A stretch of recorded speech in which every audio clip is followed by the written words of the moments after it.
ધારાસભ્ય વિનુ મોરડિયાએ મોટી સંખ્યામાં લોકો સાથે માતૃભૂમિ વિદ્યાભવન ખાતે મતદાન કરવા માટે પહોંચ્યા હતા। તેમણે લોકોને જણાવ્યું કે મતદાન કરવા માટે 100% મતદાન કરવા અપીલ કરી અને ગરમીનો સમય છે કે છતાં વહેલી સવારથી લોકો મતદાન કરવા પહોંચી રહ્યા છે, તે ખૂબ ગર્વની વાત છે।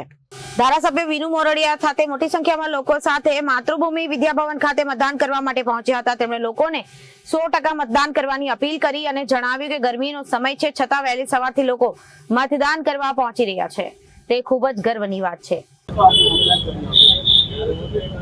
આજે આમ પણ ટેમ્પરેચર વધારે છે,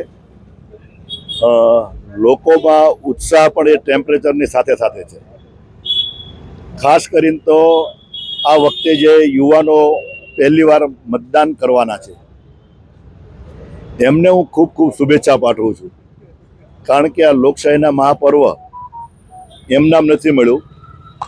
ઘણા જ ક્રાંતિવીરોએ બલિદાનો આપ્યા છે, ત્યારે આ આપણને લોકશાહી મળી છે અને આ લોકશાહીને જાળવી રાખવાનું આ જનતાની જવાબદારી છે, અને એ જવાબદારી સારી રીતે અત્યારમાં જોવા મળી રહ્યું છે।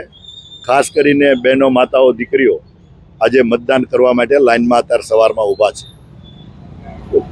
ખૂબ ઉત્સાહપૂર્ણ મતદાન ચાલી રહ્યું છે અને મને લાગે છે કે આજ સુધીના છેલ્લા 15 વર્ષના રેકોર્ડ બ્રેક મતદાન સુરતના લોકો કરવાના છે।